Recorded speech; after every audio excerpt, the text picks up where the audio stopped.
Thank you for the introduction, Cindy. I'm Pak. I'm here to show you some of the work that I have done in the past for the HPC Advisory Council.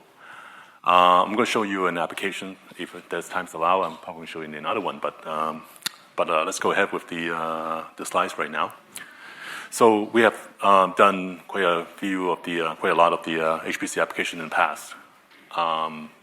So there are many different types of HPC applications, such as in life sciences, in weather, crash simulations, CFD codes. We have a list, a snapshot of the list right here, that's showing up right here. If you're interested, you can actually go to the URL at the bottom of this slide right here. Well, you can access the list. So throughout all these years, we have done quite a lot of the studies with different type of hardware available for us, which is graciously donated, by some of our vendors. That's shown up right here. So these are the systems that we have, a snapshot of those systems that we have. On the top left, we have the 32-node cluster that is based on, that used to be based on Haswell, and we recently got upgraded to Broadwell. So, but it's not generally available yet. So we don't actually have an access for external users just now, but you'll be coming up pretty soon. We have other, clusters that are available from many many vendors like Dell and HP and others. We have GPU cluster from NVIDIA, and with the K40 and the K80 and other type of GPUs. So that actually allows us for running some of the application benchmarks that we are able to show you at the HPC Advisory Council. And then we also have storage that's based on Lustre and Fraunhofer GPFS, or BGFS actually. In here, I'm going to show you a few of the things that about how we define or achieve good application performance in HPC. And then I'm going to show you some of the tools that I have done, I've used before to to identify any issues or bottlenecks which may be find interesting or useful. And then I'm going to go ahead and talk about one of the applications that I have worked on recently. And then I'm going to show you some of the things that I've done to compare and then to try to see what we can do to make the better performance out of that input workload. And then I'm going to show you a conclusion and summary. So in order to achieve a good scalable performance on HPC applications, sometimes it actually takes many different steps. What you can do, what I have tried to do typically is to kind of reduce the amount of iterations if it's actually turned out to be a really big, application that I'm working on. By reducing the number of iterations, actually giving you more time to actually kind of analyze that particular application. So instead of having a job that actually can spend for like a day or many hours to run, reducing the runtime for the applications actually help us to identify the time actually spent in the application, whether or not it's actually mostly spent on the CPU side or GPU, or CPU or GPU side, network, or the file I/O. So once we actually identify that kind of behavioral characteristics, we can work on tuning the HPC application, right? So if what we find out is by running something called a profiler, it actually helps us to identify, what a percentage of time spent on which area. So if it in case actually spent on the CPU or GPUs, we focus a lot more into that area. If we spend a lot more time in network at a higher scale or node count, we would kind of identify the kind of MPI communication that actually takes place, and to make some software tuning that or hardware changes to accommodate that. So what I'm showing you right here is that exactly what I've talked about. So we kind of wanted to identify where the time's actually spent, one of the implicit way of, one of the implicit requirements of HPC application is that you kind of do want to make sure that all your nodes are actually kind of in line. So before you're actually running your large-scale tests or or things like that, so you want to make sure that each one of the nodes kind of sort of behaving more or less the same, because one bad node actually can cause the rest of the node to drag down the whole performance significantly or collectively. And and then you would end up chasing the ghost. Basically, you would spend the time trying to figure out which node actually turned out to be a bad node. So it would actually be a very good idea to do some sort of sanity test before you actually go ahead and run on your node scale. Just making sure that at least the CPU and memory side of things actually are behaving in line. Because I have, in my experience, that I've seen that CPU variation can vary up to more than 10% in some cases. So you do want to kind of spend your time to identify the bad hardware that's in your environment. And then, so basically, this is what I've showing you right here. And then at the end, later on at the end, I'm going to show you in applications, and then being able to use the profile and to show the kind of communication characteristics, so which kind of helped you to understand the communication pattern. In this slide, I'm showing you some of the tools and that's available generally on the operating system that may help you to identify some of the performance bottleneck. So for GPU side of things, for CPU side of things, you can use tools like gprof that actually basically identify the type of routines or functions that actually spend most time. It's a really good useful tool. And obviously we can use top and htop to identify the type of the amount of time actually spent during the runtime. As I mentioned before, we would want to do a really good sanity test on all the nodes to make sure that all CPU and GPU, all CPU and the memories are online.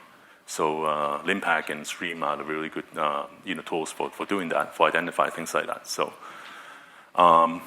and then I also show you some of the rest of the the tools I have shown. And for the network side of things, we have I personally have tried using the IPM, which is a free open source tool, and Tau, which you can use to generate the communication profiles in MPI.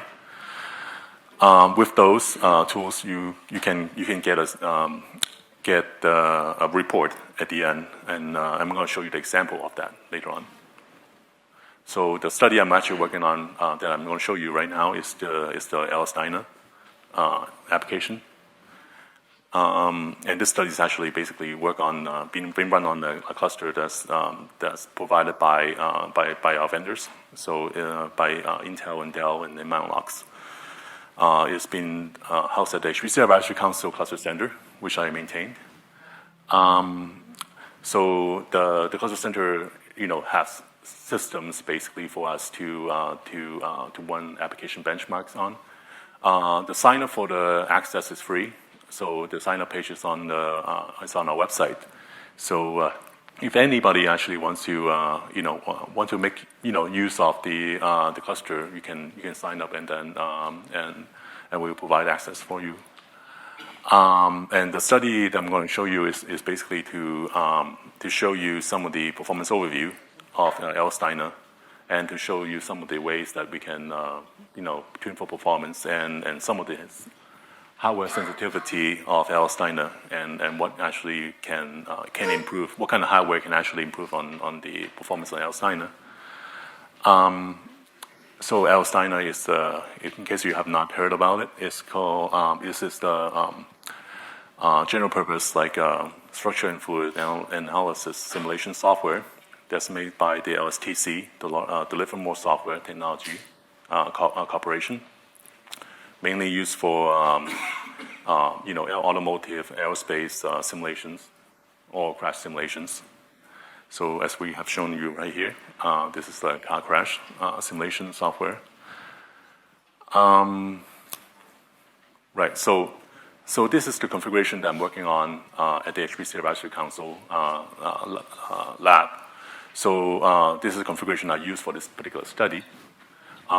It's on one on the Thor cluster. That was at the time was the Haswell cluster with the 14-core Intel processor at 2.6 gigahertz. And the specs of the CPUs and all the systems are shown up right here. So in case you actually do have a similar system you want to compare, here it is. And then we use the network hardware that's shown up right here is the EDR cards and the FDR cards. We're going to use those to compare. And we also spend our time actually also to compare the different MPI stacks, because they do actually make a difference at higher node counts and core counts. And at high scale, actually making tuning on the MPI will be actually particularly important. The application that I'm showing you is at version 8 of the LS-DYNA software. The build versions of the LS-DYNA are showing up right here. The type of workload I'm working on for this one is called the Neon revised, and also the 3-vehicle collision. They are comprised of about like 500,000 cells, and the 3-vehicle collision is a little bit more of that. This is introductory slides for the type of hardware that I was using for this study for the Dell cluster. So it's capable of putting the Haswell cluster and also the type of network cards that we are interested in. So the first comparison I'm actually working on for this one is the comparison of different network interconnect. So in here we are comparing the Ethernet versus the InfiniBand. In this particular study, we are working on the EDR InfiniBand. Later on the slides, I'm going to show you some other interconnect as well. As we can see, the Ethernet will actually not be able to scale beyond a few nodes. And then as the high node counts and then core counts actually being available, the factor will be more dramatic. We are able to see that, as we scale to even 2 nodes, we have seen that the performance on the Ethernet will not be as good. Was that a question?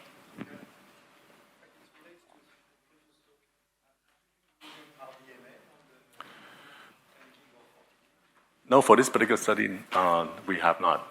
But for the other one if I do have time, I'm going to show you the one that we have tried also with ROCE, the Rocky, which is the RDMA over Ethernet. For this particular study, we have not, but it was actually very interesting too. If there was time, actually, I would also spend the time on doing study, because Neon Refine is actually very, in a way, it's very small, input data compared to other type of input data that was available. So the effect on the network is actually particularly more important than others. So by understanding, when we try to run an application, if I do have the time, I would try to do an MPI communication profile on what's going on in the network. So in here, we actually see that a majority of the time actually spent on MPI receive and an MPI broadcast in this particular application. So on the right side is the 3-vehicle collision input data. And on the left side is the Neon Refine, which is a slightly smaller. It's a smaller input data. The communication pattern is slightly different because there are different input data, different type of workload actually being run. Majority of the time actually spent on receive and broadcast for 3-vehicle collision. And for the Neon Refine, which basically we spend a lot more time in communication rather than computation. So we see that a majority of time actually spent on the broadcast as a result. And this slide actually shows you a slightly different information. It basically shows you how much of the time, where's the increase, where's the increase on the messages for this particular call happens. So when we see a big jump like this, it means the majority of this type of call happens actually somewhere between 256 and 1 kilobytes. What I have found out from the profile is that majority of the communication happen for the receive and broadcast. So we actually look for the ones for receive. If we can see things, all the colors very clearly, we know that somewhere it's actually around the under 4 kilobytes, which where all the sudden increase on the receive is actually take place. And then we know that broadcast is also being part of it, so for less than 16 bytes.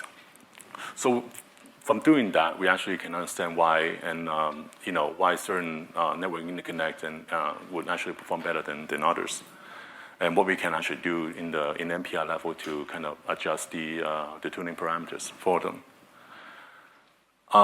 This is one of the other questions or comments I sometimes hear a lot, is to compare different type of interconnect, for InfiniBand.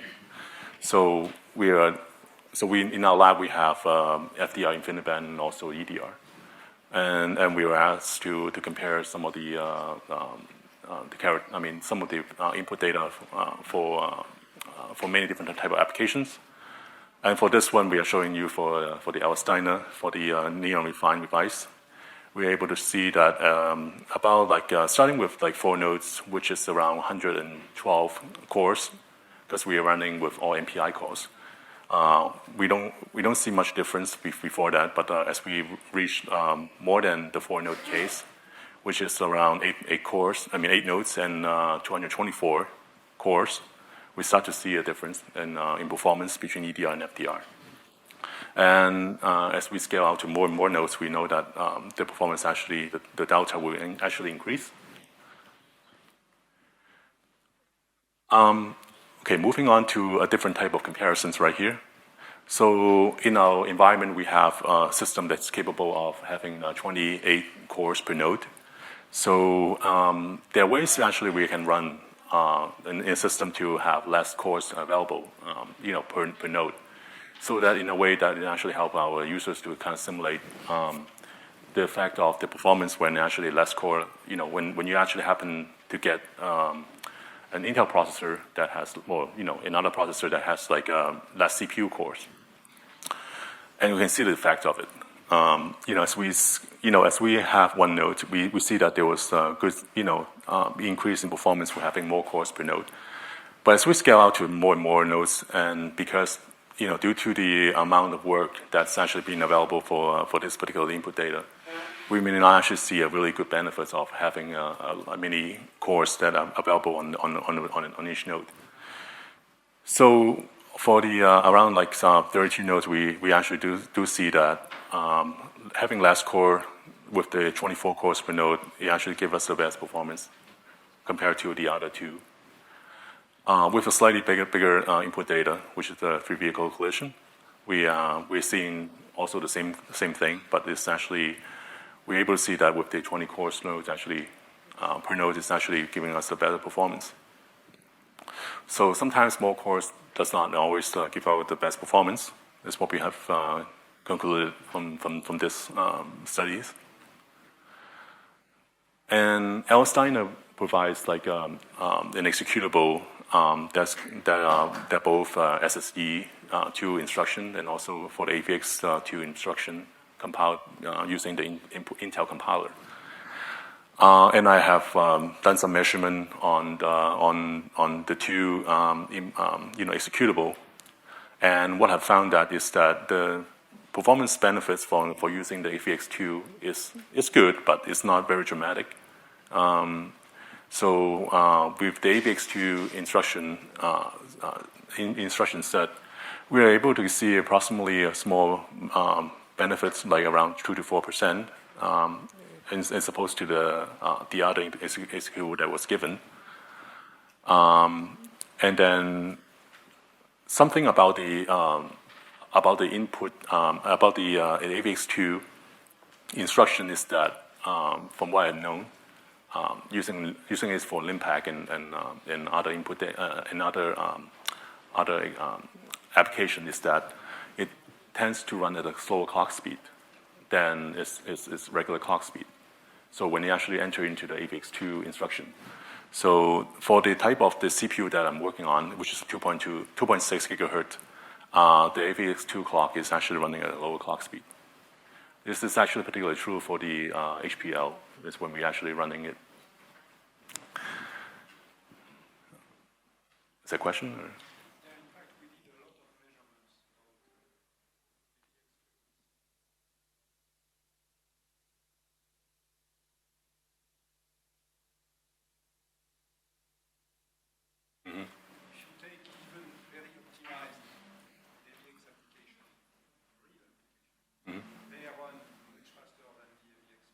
Really? And they are closer to the normal CPU. I guess, in your example, you are not running at 2.2, but maybe at 2.4. I see.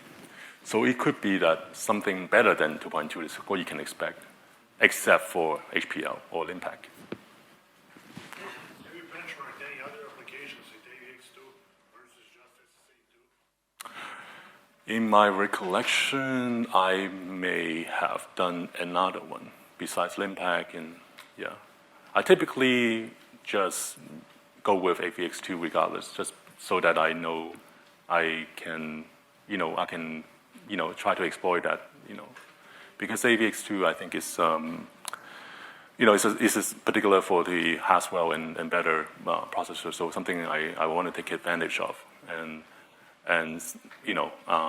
sometimes actually I believe when you try to compile an application with the -X host in an Intel compiler, it should pick up that the architecture that you have on the system and try to run with the that kind of compiler flag for it.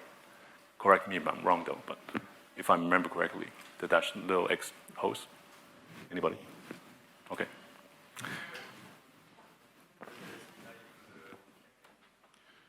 Does the LS-DYNA use MKL? No. From what I know, the executable that was given was only for compiler and no for MKL. If there's a linear algebra library that is required or that's actually part of it, you would assume that they would do something like that, right? So, but no. Okay. So here's another set of comparisons, I guess, with the turbo mode on and off. So it appears to be very substantial difference, but but remember that having turbo mode on is sometimes actually, will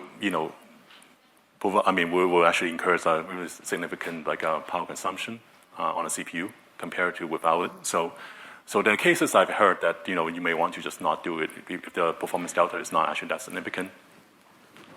But for this particular applications, it does seems like it's actually running with turbo mode is actually giving you a lot more advantage. 2.6 gigahertz processor actually can provide you up to 3.3 gigahertz turbo speed. So something like that. I remember somebody actually told me about it was actually in a tool from Intel to actually be able to show you that. I personally have not tried it. So that actually to verify whether or not the clock is actually running at 3.3 gigahertz. But the performance actually does show that it was making a difference. So I'll have to just go with the data and say, we actually see our benefits on using turbo mode. And up to 25% on the 3-vehicle collision. Right here, actually, I'm showing you a couple of parameters actually that actually allows you to see better performance than on the kernel side, because in a GNU environment, in the Linux environment, when you actually in the application actually does malloc and memory allocation, it actually does interrupt the kernel, and then they actually may suffer from some significant performance difference. Performance penalty by doing that. Having these two environment variables actually allows you to not having to interrupt the kernel, and it actually would give out very good performance at the end. So surprisingly, I only see that performance improvement on the larger node count and core counts. So at 32 nodes or 896 cores, which is close to 900 cores, I see a really big performance difference. On a lower core count and node count, you assume that is something that you would also see, but I do not. All right. So here's another comparisons on performance, and this is on the MPI libraries I'm actually switching to. So I have a couple more slides actually that talks about MPI libraries. Because this input data has been so communication intensive compared to the other one, majority of the time actually spent on the MPI communication as opposed to CPU computation. We would spend our time tuning for performance on the network side of things. So there's one MPI library from Mellanox, it's called HPCX. In there, there's like a library that allows better communication, communication methods for doing at scale, for running at scale. So I'm showing you the parameters I'm using here. So basically, it allows you to use something called a MXM library in the HPCX to show you better performance at scale. Compared to something called like OpenMPI. So OpenMPI is one of the very popular MPI implementation. HPCX is also based on OpenMPI, but with the inclusion of that library and some other libraries that allows better communication on the network for the InfiniBand. So we're actually able to see that performance benefits on higher node counts. And we are seeing up to 38% of performance improvement as you scale out to more and more nodes on cores. Because these nodes are actually very dense compute nodes, we have, for this particular studies, we have this comparison, I have 24 cores, which basically uses all MPI processes. So a really dense and communications that's taking place between the systems. And having to tune the MPI library is actually we actually see a really good big benefits from doing that. I'm also showing you some of the comparisons on this Intel MPI. So Intel MPI is also very popular, but it's not free, and but it's very popular commercial MPI implementation. So I'm comparing the two methods of running Intel MPI on InfiniBand.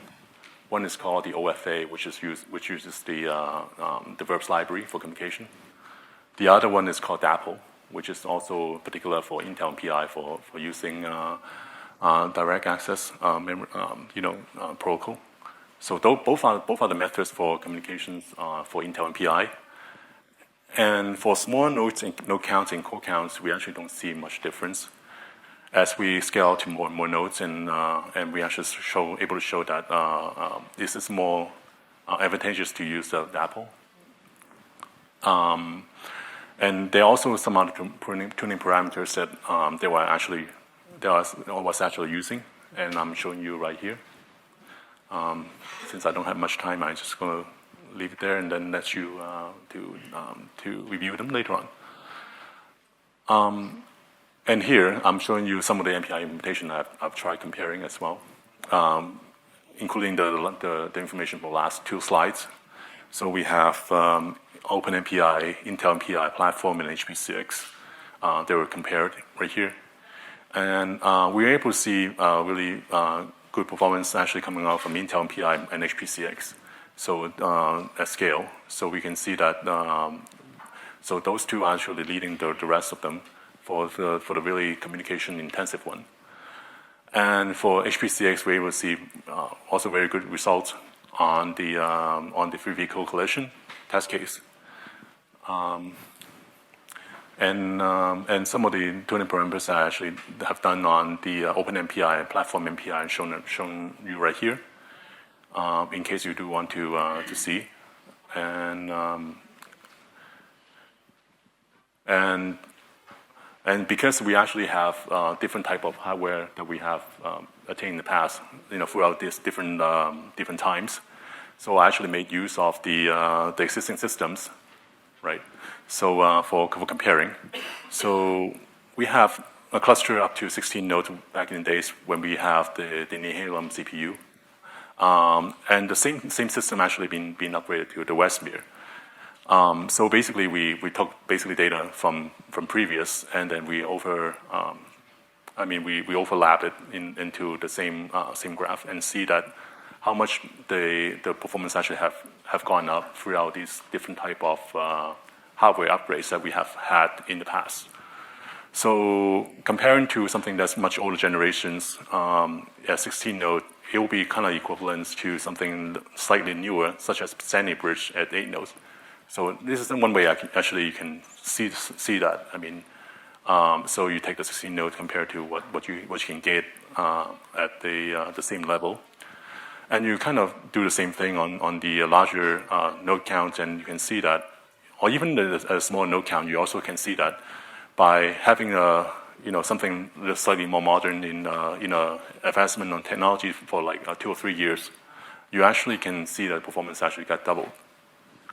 So, and not just the CPU side of things, but it's also the whole hardware architecture stack, where there's actually the CPU, memory, and the network. You actually can see that with the advancement of that, you get much more benefits by using slightly modern hardware. I guess I don't have much time, but this is what I want to show you, all these items that I mentioned earlier. So that's all I have. Thank you very much.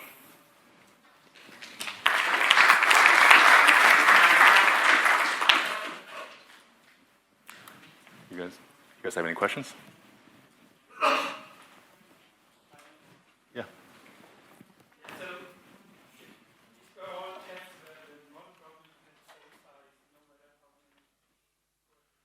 Right. The input data stays constant. It's strong scaling.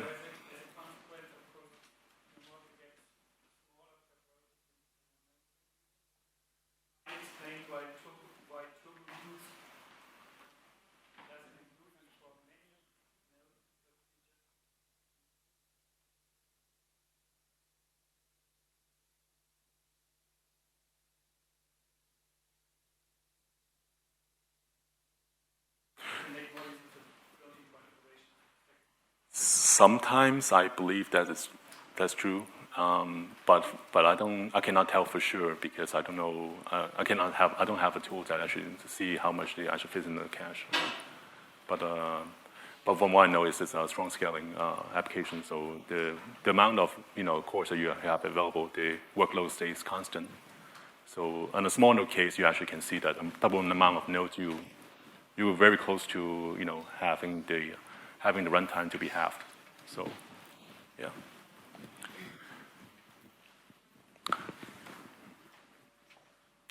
Kenneth? I have 2 questions. Yes. One is, do you know of any efforts to set up benchmarks? That I mean the selection of applications and input files and the guidelines of run things and check all the results of that? Okay. So for this particular application, since this is a commercial application, so this may not be possible because this is something that we get from the software vendor. So they provide us with the executable. However, the input data is something that's free and obtainable, and just downloadable is free. So this is available on a website called TopCrunch.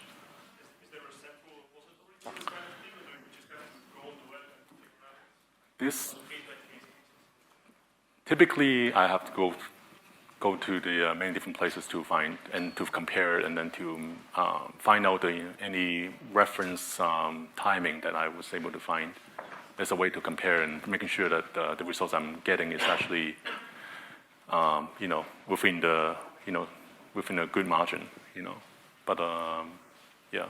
For this particular application, may not be a good one because it's a commercial application.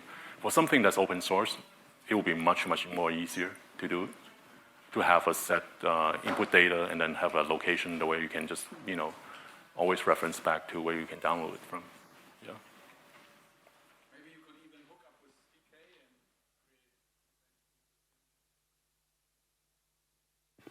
DK? Yeah. Oh, He has all these benchmarks that he uses. okay. All right. Maybe. If it's here. For deploying and configuring these benchmarks, do you use a ton of bash scripts, or use Ansible, or use Puppet, or it depends on the cluster, I guess? Deploying, you mean like scheduling to run? I use Slurm. Yeah, I do have a mix of Slurm script and Bash script, and that I have collected throughout the years. Yeah. Kenneth? Are there any general trends you see in terms of compilers?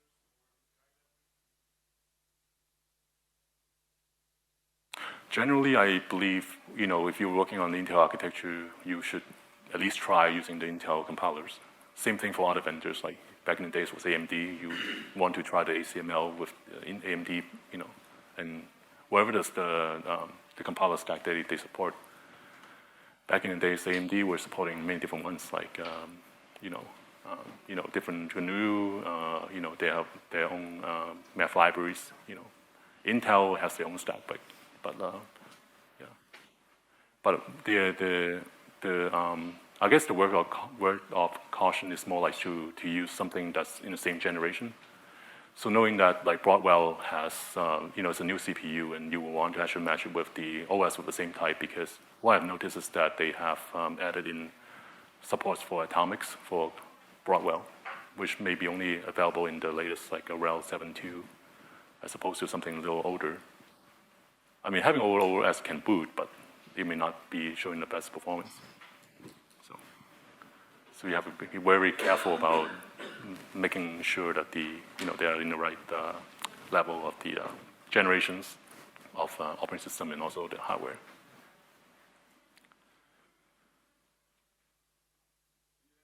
Management box in the data center as well, in the compute center, with some you are lacking this, I think, as well, right? I mean, logging, monitoring.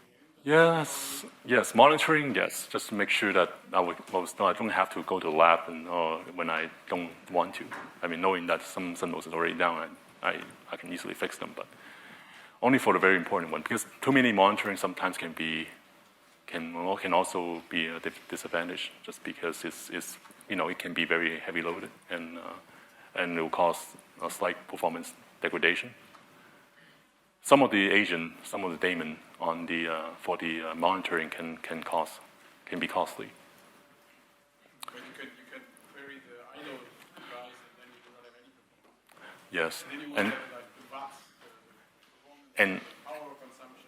right, and sometimes the extra load doesn't show up unless you run something to it. So which may be tricky, because when you try measuring it when the system is idle, it may be one thing, but when something else is going on, like 10 different things, like I/O and network going on, the agent actually may be working harder as well. So it gets a little tricky sometimes to trying to find a good monitoring tool.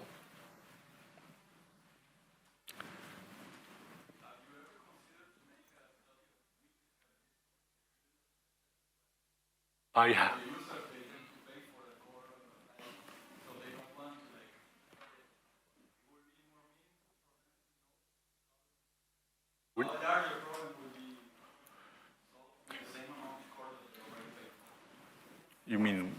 You mean like weak scaling or weak scalability? I mean, yeah. So it's like so basically you have the kind of the amount of work. I mean the input data or the workload actually increase with the core count, basically. The same, yeah. I mean, I have done some studies before, but many of the applications that I work on, they're strong scaling. So they are different type of model. So I do happen to have some that I worked on before, but not something I got to try a lot though. Yeah. Okay. All right.